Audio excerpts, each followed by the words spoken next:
যিসকলে HS final দিছে তেওঁলোকৰ বাবে এই খবৰটো অতি গুৰুত্বপূৰ্ণ কাৰণ এইচএছৰ ফাইনেল পৰীক্ষাৰ ৰিজাল্ট অহা 5 তাৰিখে ঘোষণা কৰা হ'ব। এই মুহূৰ্তত ছাত্ৰ ছাত্ৰীসকলৰ বাবে এটি গুৰুত্বপূৰ্ণ খবৰ আহি পৰিছে।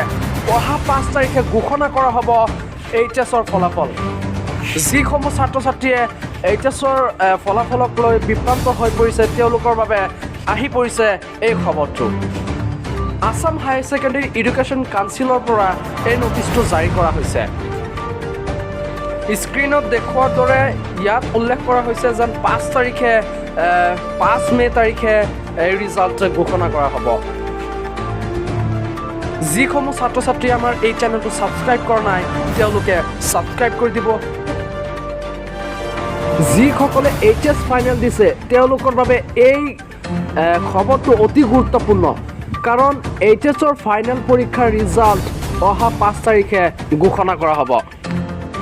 এই মুহূৰ্তত ছাত্ৰ ছাত্ৰীসকলৰ বাবে এটি গুৰুত্বপূৰ্ণ খবৰ আহি পৰিছে।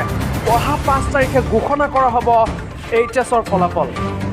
যিসমূহ ছাত্ৰ ছাত্ৰীয়ে এইচএছৰ ফলাফলক লৈ বিভ্ৰান্ত হৈ পৰিছে তেওঁলোকৰ বাবে আহি পৰিছে এই খবৰটো। আসাম হায়াৰ ছেকেণ্ডেৰী এডুকেশ্যন কাউন্সিলৰ পৰা এই নটিচটো জাৰি কৰা হৈছে।